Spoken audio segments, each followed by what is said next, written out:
a construction worker who left his sick son behind and walked 300 miles to Washington, D.C. He carried only an old backpack, a crumpled photo of his boy, and a promise he never thought he would keep. What happened when he arrived changed the life of an entire family. An extraordinary event linked to the Virgin Mary that began with a promise no one believed could be fulfilled. Before we continue, share in the comments where you're watching from and what time it is there. Let's see how far the miracles of the Virgin Mary have reached. And if you haven't yet joined our family, subscribe now, because here, each day, we witness the tender love and mighty power of the Mother of God. David Harlan was 48 years old. He lived in a small town outside Pittsburgh, Pennsylvania. Every morning, he woke at 4 o'clock. He drank black coffee. He kissed his wife Sarah goodbye. He drove to whatever construction site needed him that week. David built things for a living. Bridges that spanned wide rivers. Skyscrapers that touched low clouds. Office buildings that blocked the sun for people walking below. He also helped build churches. Tall steeples with crosses on top. Stained glass windows in reds and blues. Heavy oak doors that opened into cool, quiet spaces. David laid every brick. He raised every beam. He installed pews where families would sit and pray. But he never stayed for the blessing. When the priest arrived with holy water and incense, David was already loading his tools into the truck. He headed to the next job. David did not go inside churches to pray.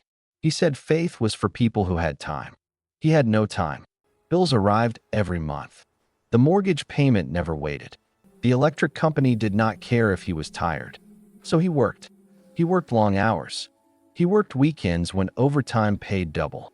He came home after dark, ate dinner in silence, watched the news for 20 minutes, and went to bed. The next day started the same way.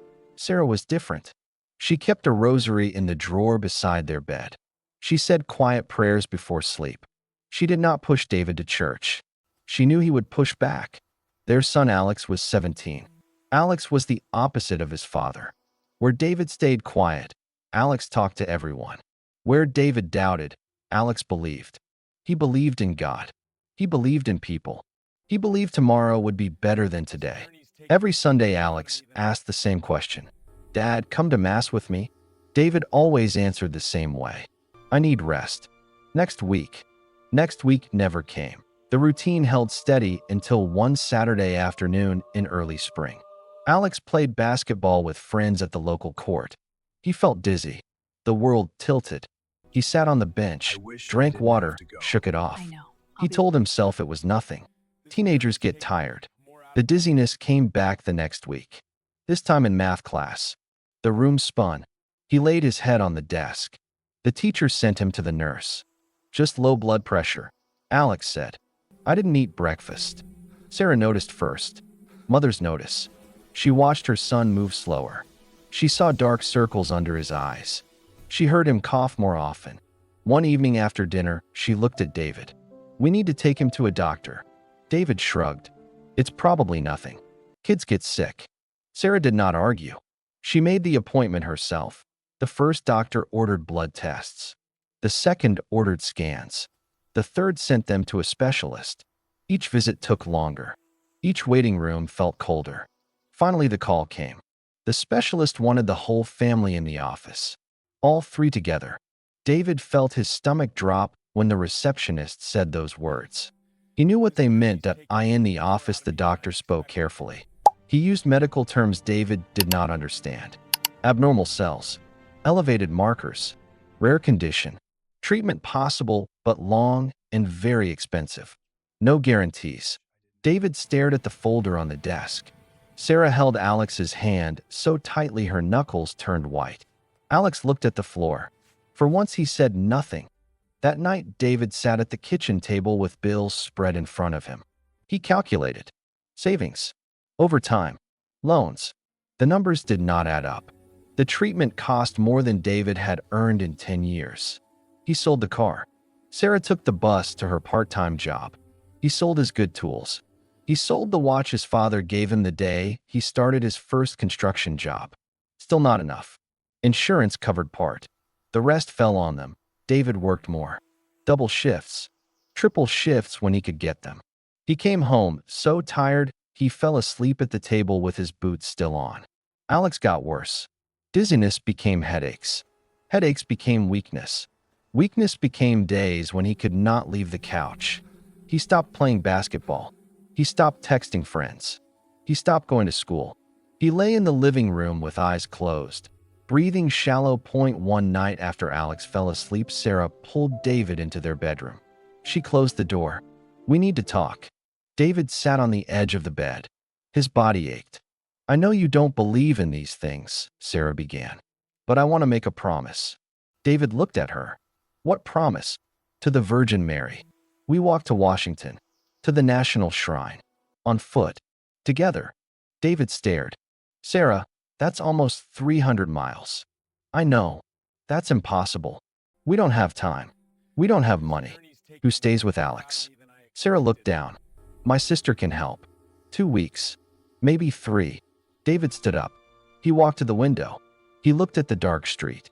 "You want us to quit work, leave our sick son, and walk 300 miles because of a story your grandmother told?" Sarah's voice stayed soft. "We tried everything else. Doctors, medicine, selling things. What does it cost to try one more thing?" David turned. "It costs hope in something that doesn't exist." Sarah did not answer. She just looked at him with eyes full of fear and love. David lay awake that night. He thought about the promise. He thought about Alex on the couch. He thought about the empty bank account. He did not believe in miracles, but he had nothing else left. The next morning, David told Sarah he would go. Alone. Sarah cried when he said it. She hugged him so hard he felt her heartbeat against his chest. "You don't have to do this," she whispered. David pulled back and looked at her. "I do. Someone has to stay with Alex. That has to be you." Sarah nodded. She knew he was right. Michael's condition had worsened too much. He needed his mother there every day. David could not ask her sister to handle hospital visits and night shifts alone. David went into Alex's room that afternoon. The boy lay on the bed, pale and thin. His eyes were open but tired. David sat on the edge of the mattress. "Son, I have to leave for a bit. Work thing out of town." Alex looked at him. "How long?" 2 weeks. Maybe 3. I'll call every day I can." Alex studied his father's face. He seemed to sense the lie, but did not push. "Okay, Dad. Just come back soon." David ran his hand through Alex's hair. "I will. And when I do, you'll be stronger. Promise me you'll fight." Alex gave a small smile. "I promise." David packed light. An old backpack. 1 change of clothes. A water bottle. A few energy bars. A small first aid kit. Sarah's grandmother's blue rosary went into the side pocket. He carried the crumpled photo of Alex in his shirt pocket, taken last summer at the basketball court. Alex mid-jump, laughing. David looked at it every time he felt like turning around that he left before dawn. Sarah stood on the porch in her robe. She held his face in both hands. "Be careful. Come home to us."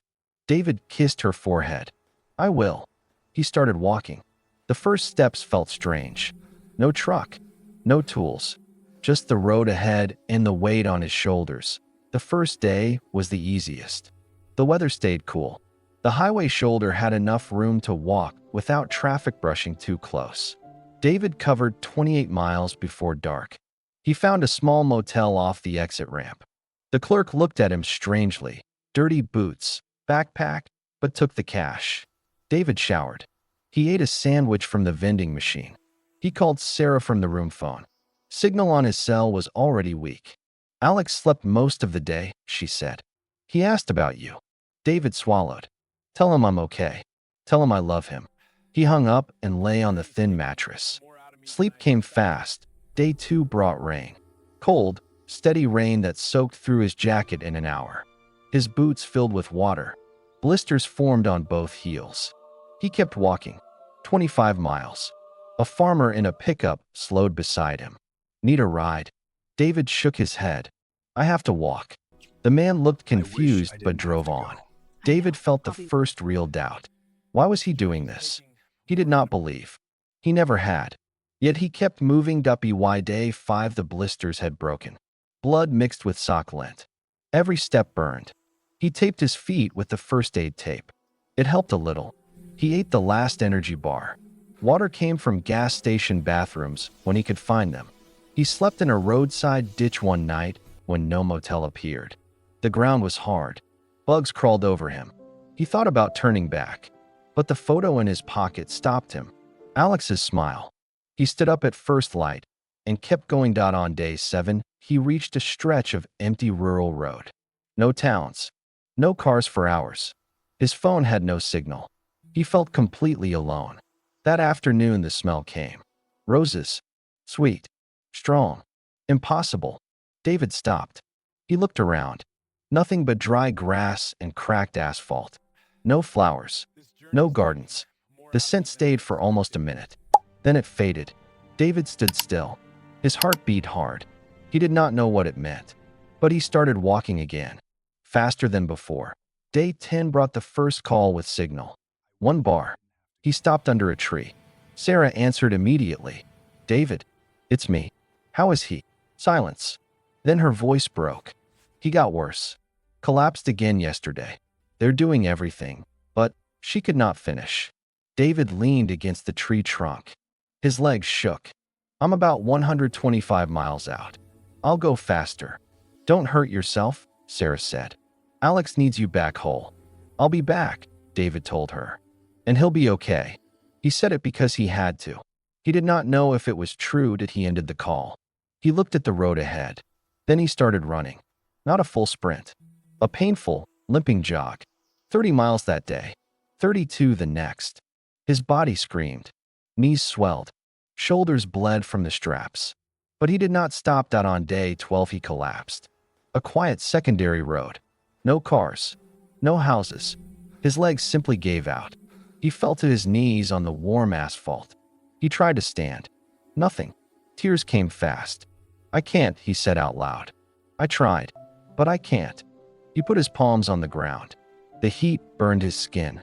If you're real, he said to the empty sky, help me, because I have nothing left. He stayed on his knees. The sun dropped. Stars appeared. Then came a calm he could not explain. Not peace exactly.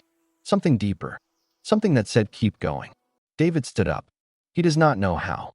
But he stood. And he walked. The last 3 days blurred together. Pain. Hunger. Exhaustion. But also the feeling that he was not alone. Something walked beside him. He could not see it. He could not name it. But he felt it. On day 15 he saw the sign. Washington, D.C., 19 miles. David stopped. He read it twice. Tears came again. Different tears. He walked the final stretch slowly. Not because he could not go faster. Because he wanted to arrive whole. The national shrine rose in front of him. Tall. White. Imposing. David had helped build places like it. But he had never stepped inside one as a visitor. He crossed the threshold. The cool air hit him. The smell of candle wax and incense. A few people sat in the pews. Candles burned in side chapels. David walked to the front. He looked up at the statue of the Virgin Mary. High above. Gentle face. Blue mantle. He dropped to his knees. His body shook. He took Alex's photo from his pocket. He placed it on the step in front of the statue. I made it, he whispered. I walked 300 miles. For him. For my son. Tears fell onto the marble. He's sick. Very sick. I don't know if you hear me. I don't know if this matters. But I came. Take care of him. Please. Just give him a chance. He stayed there a long time. Kneeling. Silent. When he finally stood, something inside him had shifted. He did not have words for it. But he felt lighter. David kept walking. The pain in his feet never left. Each step felt like knives. His knees swelled with every mile. His shoulders bled under the backpack straps. But the feeling stayed with him. That quiet sense that someone walked beside him. He could not see anyone. He could not hear a voice. Yet the loneliness he carried for the first 12 days had lifted. He no longer felt completely alone on the road. On day 13, he passed through another small town. A woman watering flowers in her front yard saw him. She looked at his torn clothes, his limping walk, his sunken eyes. She went inside without a word. Minutes later, she came back with a plastic bag, 2 bottles of cold water, a wrapped sandwich, an apple. She handed it to him. "You look like you need this." David took the bag. His throat closed. He could barely speak. "Thank you." She nodded. "Keep going. You're almost there." David walked away, eating the sandwich slowly. Tears mixed with the taste of bread and ham. Small kindnesses like that kept him moving. Day 14 brought the hardest stretch yet. A long rural highway with no shade. The sun beat down. Heat rose from the asphalt. David's vision blurred. He drank the last of his water. He rationed it carefully, but it ran out by noon. His tongue swelled. His lips cracked. He thought about turning back again, about finding a ride, about going home to Sarah and Alex. But every time the thought came, he touched the photo in his pocket. Alex's smile. He kept walking. That evening he collapsed again. Not from pain this time. From pure exhaustion. He sat on the gravel shoulder, head between his knees, breathing hard. The sun dropped low. Shadows grew long. He whispered into the empty air. "I don't know if you're listening, but if you are, help him. Not me. Him." He stayed there until the sky turned dark. Then he stood, legs shaking. He walked another 5 miles before finding a patch of grass to lie down. He slept under the stars for the first time without fear that on the morning of day 15, he saw the sign. Washington, D.C., 19 miles. David stopped. He read the words twice, then 3 times. Tears came immediately. Not tears of pain, tears of arrival. He started walking again, slower now. Not because he could not hurry, because he wanted to feel every step. Each one had cost him something. Each one had carried him closer to his son. The National Shrine appeared on the horizon late that afternoon. White stone, tall towers. The dome caught the sunlight. David knew buildings like this. He had worked on them. He had lifted stones for their walls. But he had never entered one as someone who needed it. He crossed the street. His boots scraped on the pavement. People passed him on the sidewalk. Some stared. Some looked away. David did not care. He walked up the steps. Inside, the air changed. Cool. Quiet. The smell of candle wax and old wood. A few people sat scattered in the pews. Some prayed. Some lit candles. David moved forward slowly. His legs trembled. He reached the main nave.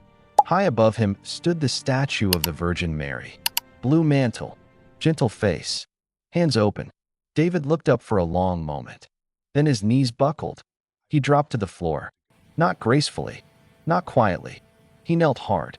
Pain shot through his joints. He did not care. He pulled Alex's photo from his pocket. The edges were worn from 15 days of carrying. He placed it on the marble step in front of the statue. "I made it," he said. His voice cracked. 300 miles. For him. He pointed to the photo. "That's my son, Alex. He's 17. He's sick. Really sick. I don't know if you hear people like me. I never came to you before. I built places like this, but I never believed in them. But I'm here now. I walked every mile. I kept the promise. Please, take care of him. Give him a chance. That's all I'm asking." David stayed on his knees. Tears fell onto the stone. He did not move for a long time. Maybe an hour. Maybe more.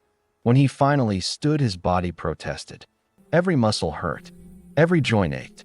But his chest felt different. Lighter. He looked at the statue one last time. "Thank you," he whispered. Then he turned and walked out. He took a bus home. He did not have the strength to walk back. The ride took 2 days. He slept most of the way. When he stepped off the bus in Pittsburgh, Sarah waited at the stop. She ran to him. She hugged him so tightly, he almost fell. "You did it," she said. "You really did it." David held her. "How is he?" Sarah pulled back. Her eyes were bright. "Come see." They drove home.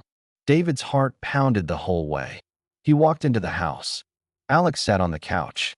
Not lying down. Sitting. Color in his cheeks. A small smile when he saw his father. "Dad."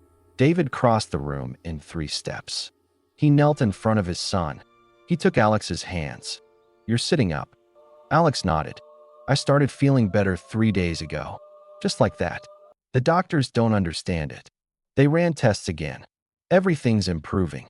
David looked at Sarah. I 3 days wish I didn't ago? have to go. She I nodded. know. I'll The be same day she did not finish.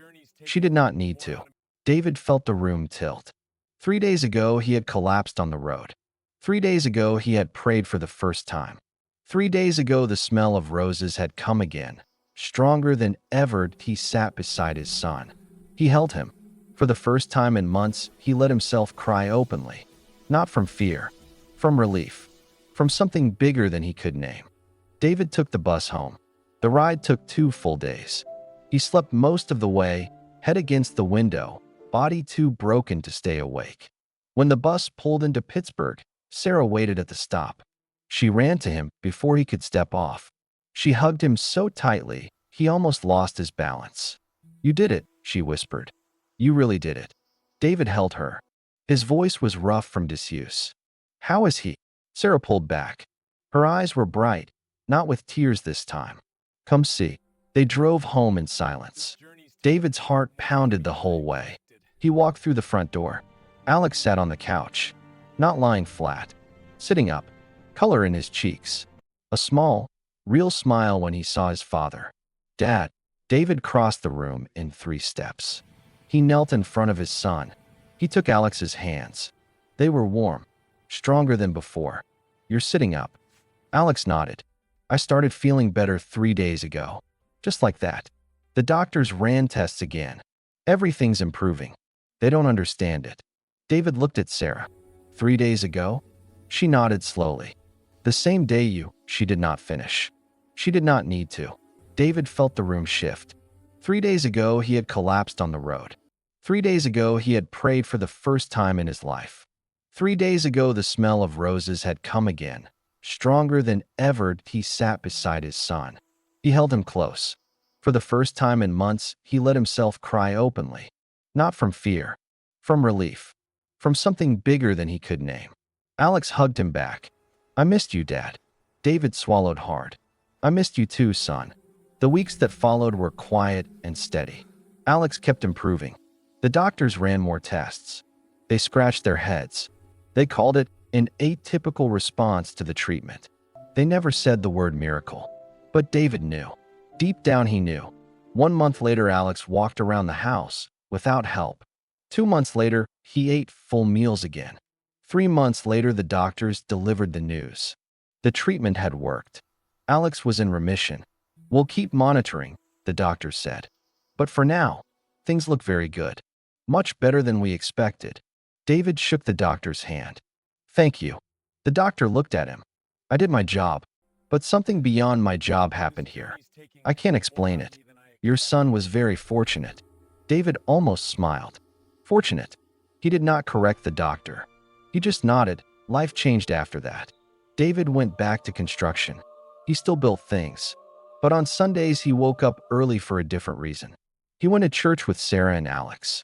The three of them together. At first, David felt out I of wish place. I didn't have to He did go. not know the I know. responses. I'll be He did not know when to stand or sit or kneel. He watched the people around him and copied them.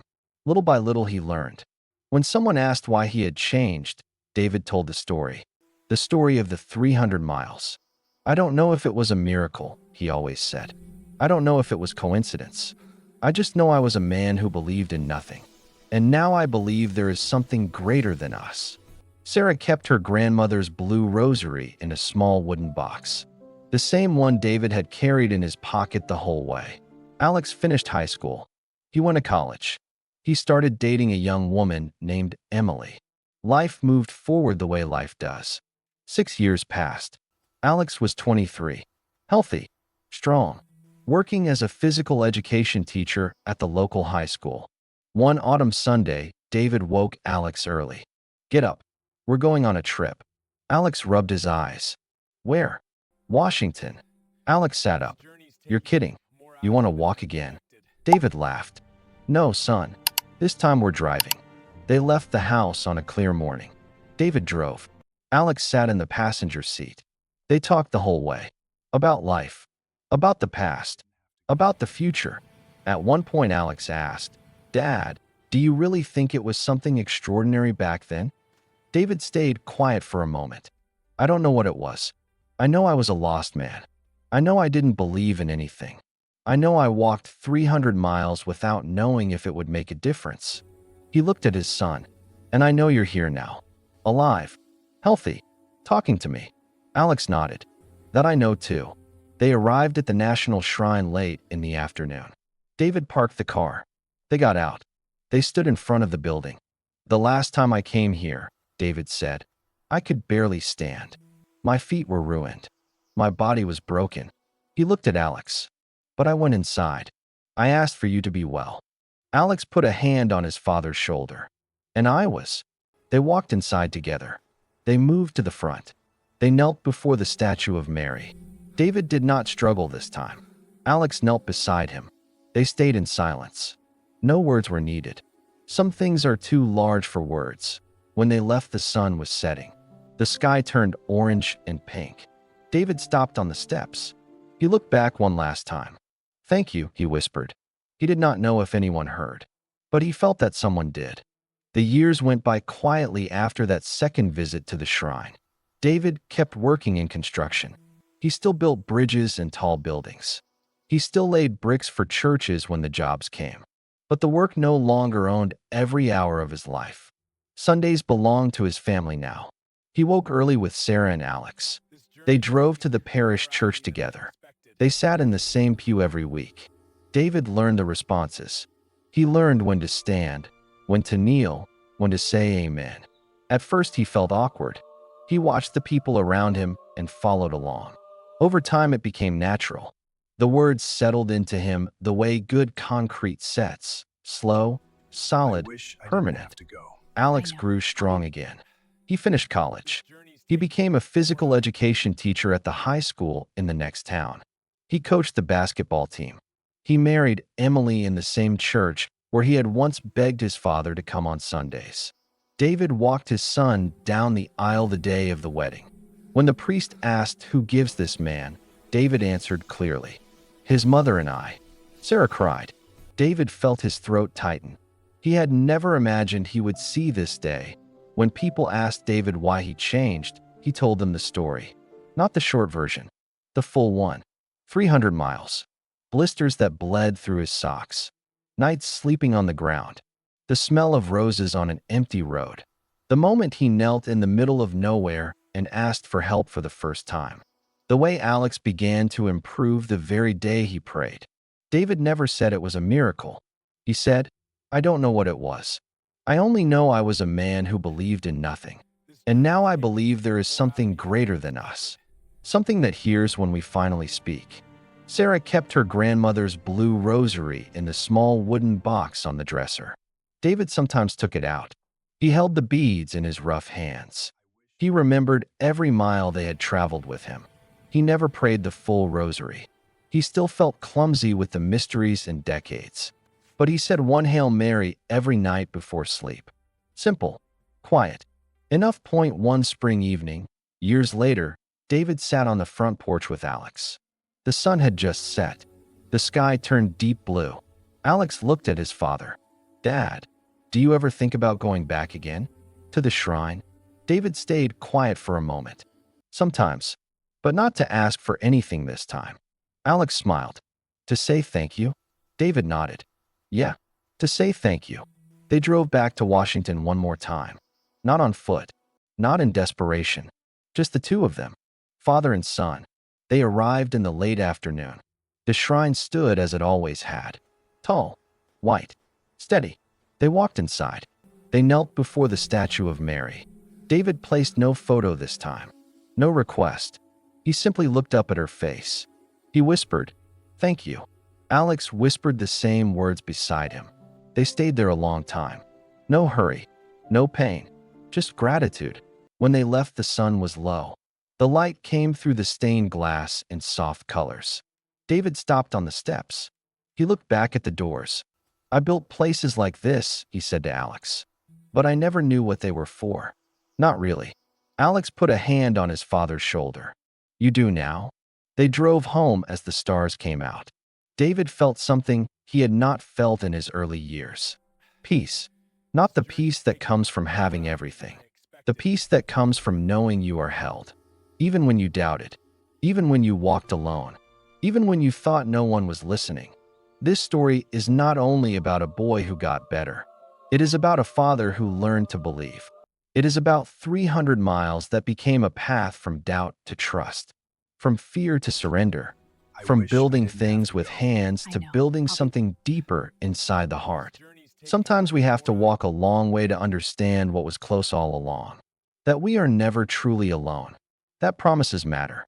That love, human and divine, can reach through any distance. If you are carrying something heavy right now, if you have lost hope, if you feel too far from faith, if you need to take one step towards someone you love or towards someone who loves you, maybe this story is for you.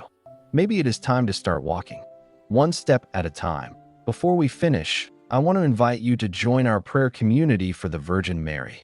It is a place of faith and hope where people from all over the world come together to pray and share the graces they receive. If you feel in your heart that you want to be part of this chain of prayer, click below and become a member of the channel today. Come pray with us. And if you made it to the end of David's story, do one thing for me. Write in the comments each step, This journey's because that taking is me exactly how farther this than I grace happened, expected. one step at a time. I want to see how many hearts this story has truly reached. Every time I read those words, I will know one more person believes the miracles of the Virgin Mary still happen today. But if this story touched you, subscribe to the channel and turn on the notification bell. Write in the comments about a miracle you have seen or lived through. Share this video with someone who needs hope right now. May the Virgin Mary continue to bless and protect you and your family. Amen.